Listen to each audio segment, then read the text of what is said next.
Hey, hi ho, and howdy everybody. My name is Shannon Shook, and today I'm thinking about talking about something just a little bit extra.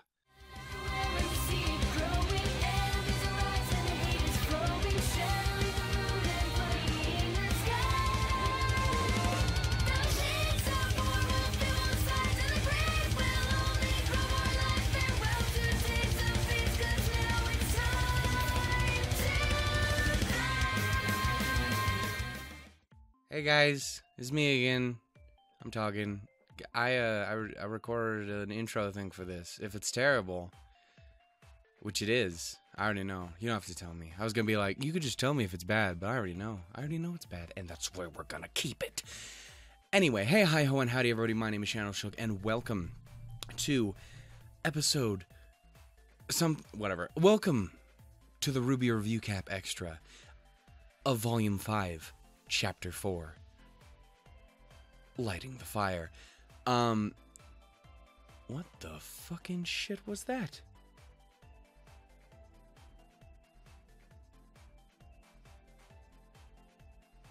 There are fucking demons outside driving cars. I'm very scared and confused. Anyway, so no, this is episode number 4 of the RWBY. Well, I guess it's episode 2, technically.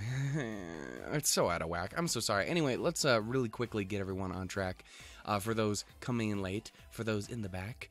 I recently was out of town for a while, went on vacation, came back, got sick. That took up about at least a half a month of my fucking time. So I am way behind on RWBY review caps. So instead, to supplement my stuff and things, I'm going to be doing review cap extra for a couple episodes so I can get back on track, and eventually we can get back to doing the normal review cap. That's what I tell myself anyway. Let's hope I'm not fucking crazy. Anyway, let's talk about chapter 4, shall we? You know, when I sat down to record this all sounded so much smoother in my head, and now it's just like, there's demons in the driveway. Everything is different. I completely rearranged my setup in my office room space area, and things are interesting. Got everything set up so that I could potentially try out Facecam for this video, and then my camera was like, you know what? Maybe you should actually charge your fucking camera first. And I didn't, because I'm stupid. Anyway, so we're here to talk about episode 4 of Volume 5, Lighting the Fire, I believe is the title. This is, I don't know how long this one's gonna go. This episode can probably be broken up into really just 2 major parts. That is, of course, Yang and Raven, and, of course, Ozpin, Oscar, and Ranger. Let's first just talk about a real overview of this episode. I really liked it. So far, again, I think Volume 5 has been a phenomenal volume so far. I know not everyone is 100% on board, again, as I mentioned before, because there's a lot of talking. Again, I like talking, so if you fucking couldn't tell. So, admittedly, this episode's got a bit less of that. It's got a little bit more of the punch. Oh, there's still some talk. But there's some punch too. So yeah, no, this episode is broken up into 2 major parts. And I think, let's start with the smallest part first. And that would be, Ranger, Oscar, Ozpin, and the like. And it's really, their section's really short. It's just Oscar training alongside RWBY, to get them all kind of caught up on, or at least get him a bit more caught up on his fighting style, on his skills and whatnot. The skills to payeth the bills. I mean, yeah, that's technically true, because a huntsman get paid to do that. But anyway, yeah, no, it's a cute back and forth between RWBY and Oscar fighting. He hits her, she's a fucking badass, so he's like, oh no, and then she's like, haha, sneak attack, and then knocks his ass out. The only real quick thing I want to talk about here is the fact that Ozpin mentions to Oscar about the fact that he didn't activate his aura when she went to punch him. And this is something a lot of people who I've seen talking about the episode jump on, because a lot of people apparently were under the impression that aura is just always there and acting on its own, and you never have to do anything with it, which is never really I don't really know what I thought of it. I never really thought about it until this episode. I guess I kind of always thought of it as it is, which is, as Ren later kind of describes it, especially when you're starting out, yeah, it's all active. You have to do it. You have to will this shield of yours into existence to keep you from getting knocked the fuck out. Whereas later on in life, you get so used to doing it. It's just, you're still in control of it, but you do it on reflex. It becomes second nature to you. It's like breathing. You're just like, oh shit, he almost hit me, but he didn't, 'cause aura. It's just, I guess that's kind of always the way I thought about it, and it's good to, I guess, get a little confirmation, because apparently a lot more people than I thought were confused on how that worked. A lot of people were like, oh no, it's just there, I don't know. And other people were like, nah, shit, man, all the time, you gotta be focused, you gotta be in it. And it's kind of a mix between the two. Anyway, those two fight for a little bit, and then there's some comments on how good Oscar's kind of getting, how much issues he's having, and then it basically goes on to Nora, Ren, well, yeah, pretty much Nora, Ren, and RWBY kind of giving Oscar a pep talk, talking about semblances and how he will grow as a person. Ozpin even chimes in a little bit, explaining something we've heard of a lot before, at least outside of the show. I don't think it ever actually got mentioned in the show, but definitely outside of the show and Q&As and whatnot. I remember the topic coming up multiple times, and that's the idea of semblances evolving and growing and becoming different things and getting stronger as time goes on. As you develop as a person, your semblance does too. And Ren brings up the topic of a lot of people in their world don't know whether... a lot of people like to believe semblances are what make you, or it's like an extension of your personality. It's what makes you act certain ways and stuff like that. And it's more aura, not just semblance. But it's a play on that kind of. And he also mentions how a lot of other people think it's the exact opposite, that your semblance is determined by how you act and the kind of person that you are and whatnot. Which I think is all cool stuff to talk about. It's stuff that's been talked about forever from people outside of the show, and makes sense that it would be talked about a lot inside. And then the last kind of thing that gets brought up in this conversation is the discussion about semblances. Number one, we learned you got 100% confirmation on what Ren's thing is. It's been, I mean, probably didn't need to confirm it, but yeah, it's just he completely masks emotions. Nora's, again, is the manipulation and generation of electricity to super strength charge herself and whatnot, and she mentions how she learned how to do it and how RWBY learned how to do her semblance. RWBY learned it on accident while training one day, and Nora learned it by getting struck by lightning and just like, oh shit, I didn't die, hey, that's neat. Also, there was a reference to Thursday in there, which is, I've been told, is a reference to the fact that Thursday is like, we used to be Thor's Day. It's Thor's. They could be fucking with me. I don't know. It's just something I heard. I just regurgitate information without thinking about any of it. If that's not been abundantly fucking obvious by the things that I do. But anyway, so yeah, that's pretty much that whole thing. Jean talks about how he's upset that he doesn't know his semblance, and RWBY tries to be very supportive. Be like, hey, like, you and Oscar are alike, and like, you just haven't got there yet. It'll happen. It takes time. Which I think is an interesting thing. It makes me wonder if Oscar... It makes me wonder two things, really.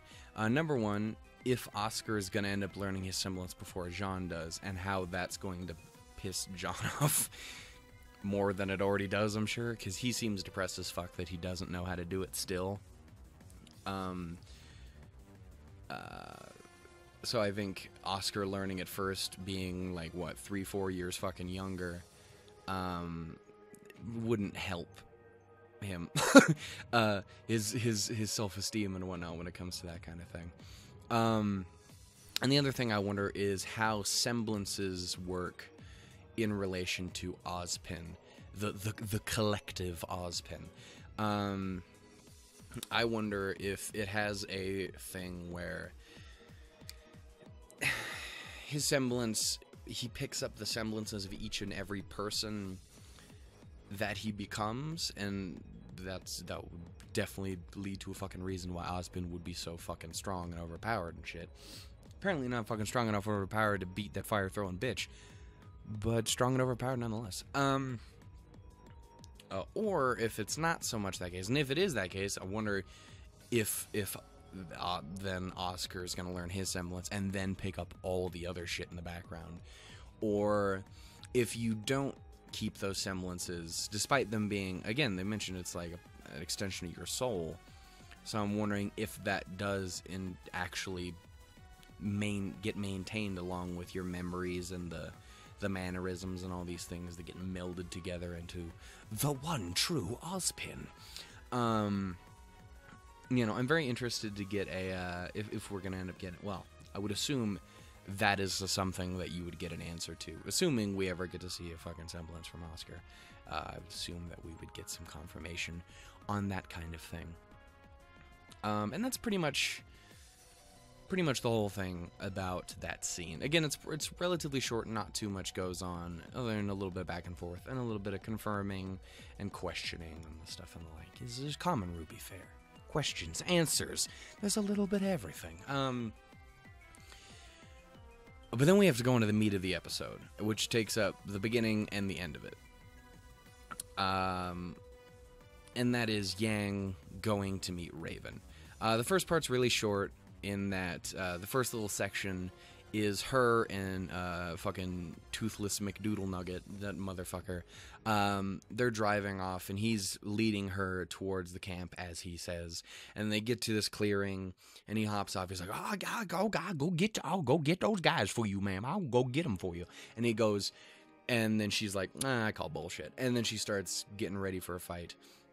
To which he, of course, pulls some bullshit and tries to fucking attack her with a bunch of his goons. So yeah, he and a couple other bandits all kind of circle around and attack, and he ends up giving away the location of the camp because he's a fucking idiot. And then it leads into, of course, the first fight we've actually gotten to see of Yang since, well, I guess not necessarily the first fight, because technically she fought Tai as well.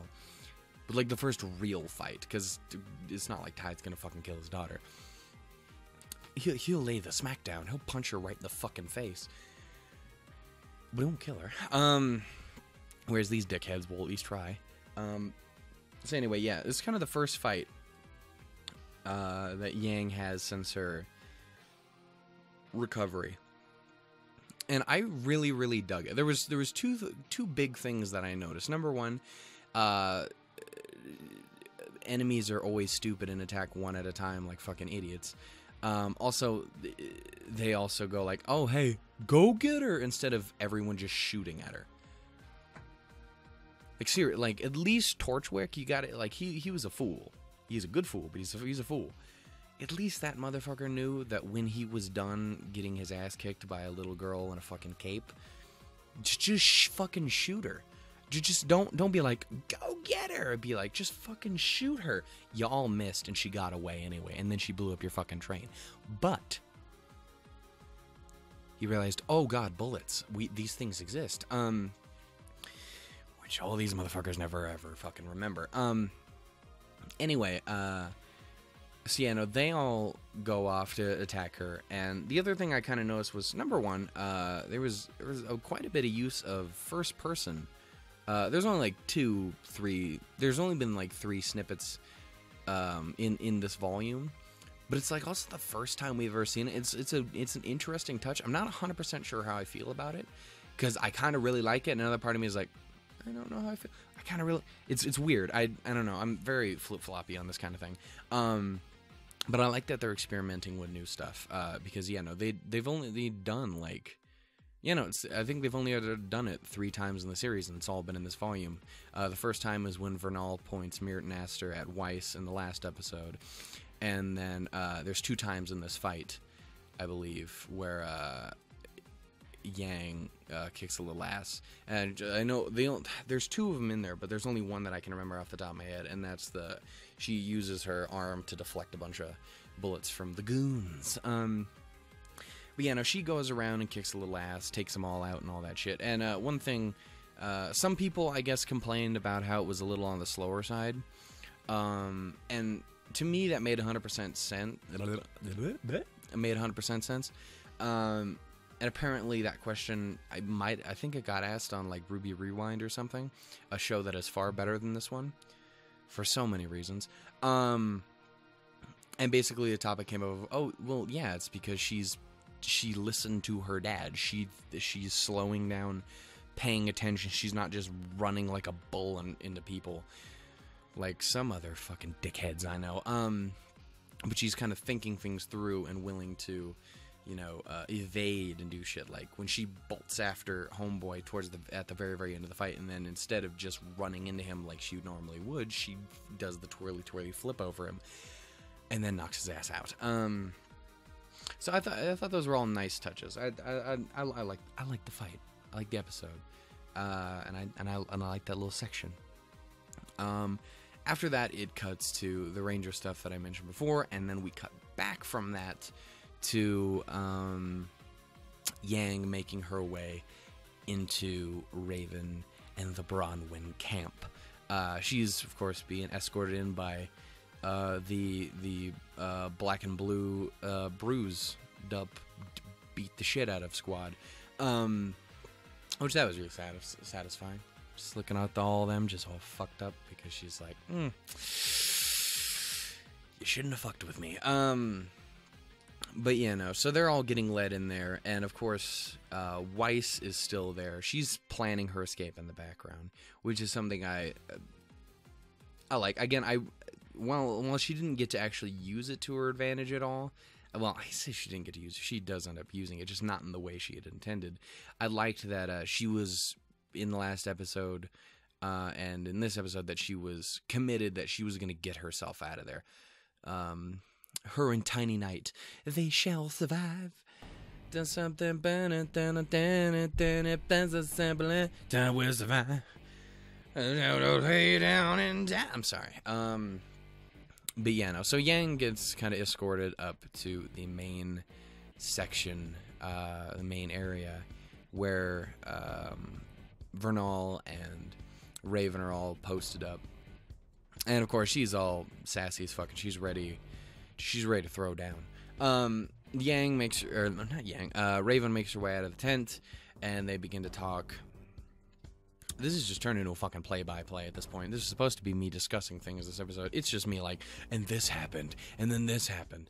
I don't know, I'm bad at what I do. But yeah, no, and so Raven comes out, and we finally get to have the father-daughter talk. What? The mother-daughter talk we've been wanting for a while now. And two things I want to comment on. Number one, huge shout outs to Barb for her always fucking amazing deliveries on Yang's lines and whatnot. There's there's a couple lines in particular that she hits really fucking well. While I didn't jump on board immediately the first time I watched it, as I continued to watch it over and over, I really grew to fall in love with her delivery of "Send me to Crow, damn it." It's good. She'd get in there. Yeah, she done did good. Also, I want to give a shout out to Anna as well, Anna Hullum, for her coming in as Raven again. She talks very interestingly. Like, every time she opens her mouth, I expect her to talk really regally and kind of like fancy, like, I am wise and I talk like I am better than you, but then it always drops off into this kind of almost like abrasive, oh, well, you're fucking stupid. Like, there's a lot of angst to her voice and her mannerisms that I kind of really like. It's just I didn't expect that at all. We've just seen so little of Raven. So when you finally see her and she's talking, and obviously she's giving a performance for the rest of the tribe. And that was something that actually someone had commented on that I saw. Some people were like, well, Anna's, like, the delivery seems really weird. And I'm like, yeah, it's kind of supposed to be that way. She comes off as she is giving, she's trying to always be, to get the one up on the conversation. She's always trying to be like, oh, I'm your mother, I'm better than you. And then Yang constantly is like, oh, fuck you, I don't know. How about you're a piece of shit? How about where the fuck were you on my childhood? How about you just do what I need you to do, and then we're gonna go home. We're family. Like, she's giving her the fucking business the entire time, and I really like it. And even through all that, Raven is constantly trying to be stronger and better and the winner of the conversation, and she doesn't always succeed. And that's just because Yang's a fucking badass. Anyway, so basically the main idea of the conversation goes, Raven's like, oh, hey, you made it. That means, you know what, I'm gonna let you join the tribe. You come home where you belong. And Yang's like, nah, son, I ain't having none of that. I want you to take me to my sister. And this comes to the thing of the question of whether she was going after Ruby or Raven. A lot of people are like, oh, but she's going after Ruby because she says at the end of the last season, she's all like, you're in so much trouble when I find you. And everyone was like, oh, well, that's something you say to your sister. You don't say that to your mother or something. And then in the first episode, they revealed that she was going after Raven. Everyone was like, the fuck, who talks, what the fuck are you talking? And then of course in here it's like, oh, you know, she's going after Ruby, she just needs Raven to help her get there, because she is going after Ruby and she doesn't know if she made it to Mistral. She doesn't know where she is. Even if she did, she would have no idea where to even start looking. She's like, you know what, I do know that she was with Crow, because Crow said he was gonna watch out for her, and she trusts Crow. She's like, okay, you know what, I know how Raven's semblance works, which we get a confirmation on that. Her semblance allows her to make portals to certain people that she's bonded with. The only people we have confirmed that she can bond with was Ty. Makes sense. It's the hubby. It's the sad ex-hubby. She's such a dick to Ty in this fucking conversation, too. She's like, at least multiple times, just shits all over him. Come on, bitch. This is a good dude. What do you deserve this? You bird bitch. Anyway. Yeah, she has a link to Ty, she has a link to Yang. Makes sense. Her daughter. That's how she got there in the first place in Volume 2. That's how we got introduced. And the third and the only other one that we know of is she has a link to Crow. So, of course, she's like, she has a link to Crow. She can get me to Crow. I know Crow's with Ruby. Cha-ching. I know how to get to my sister. So that was what she does. She goes all the way out. She knows she can find Raven easily because she's the fucking, like, the baddest bitch in the town. Or outside of the town, I should say. She's like, okay, so I'm gonna go to you. And she's like, yeah, no, I don't want to join you. I just want you to create a portal to my sister. Just do that, and we're done. And then I'm good. I will never talk to you again. I don't give a fuck about you. You a dirty hoe, and I don't like it. You abandoned me? Fuck you. I don't give a shit anymore. Which I think is, good for Yang, because fuck that bitch. Anyway, obviously that doesn't work very well, because Raven's like, you know what, nah, if Ruby's with Crow, that means she's already on the side of Ozpin, and obviously Raven has a huge bit of fucking hatred for Ozpin. A lot of people for the longest time have questioned, because with all of RWBY's music, while it doesn't have to be related to something, as many songs aren't, like All Our Days, for example, has nothing to do with fucking RWBY. It's a fucking song written by Jeff DeCasey. Which I never realized until he said that, and I'm like, holy fuck, this is literally just a dude singing to a baby. This makes 100% complete sense. But then there's other things that have kind of multiple meanings, like you look at something like Cold, which works perfectly for John and Pyrrha. It also is 100% dedicated to Monty. So it's like, it's one of those things where you can get a little bit of both. They can all mean the same thing with Let's Just Live. There's touches about Monty in there. There's touches about Monty in fucking everything. I miss that man. But anyway, a lot of people question what the fuck Sacrifice was about. For those who don't know, Sacrifice was the song that played at the end of Volume 2. It played during the end credits of that song. It's a really fucking good song. And it was such a fucking dark and like, what the fuck is this song about? What is this? I won't be your sacrifice. What is all this shit? It's become increasingly clear between this and later episodes of this volume that it's pretty fucking most likely Raven's point of view. It's Raven basically telling Ozpin to go fuck himself because he's like, nah, I'm not gonna do this. She's like, nah, I'm not gonna do this. The fuck is wrong with you? A lot of people, again, making the assumptions that talking about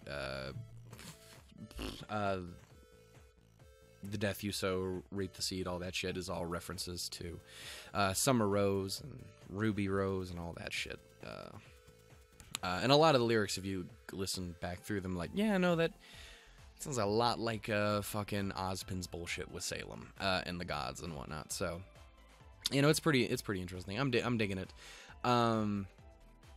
But anyway, yeah, no. So she's very much under the impression of like, oh yeah, well, if she's with Crow, then fuck it, who gives a shit? She's already a lost cause, and so she basically tells Yang to go fuck off, and she has everybody gang up on her, to which Yang replies with a swift fuck you, and gives that really good send me to Crow, damn it line, and then I get the weirdest fucking don't you ever yell at our leader like that, like is. Bitch, what are you? A fucking, like, supervillain sidekick? What's wrong with you? Anyway.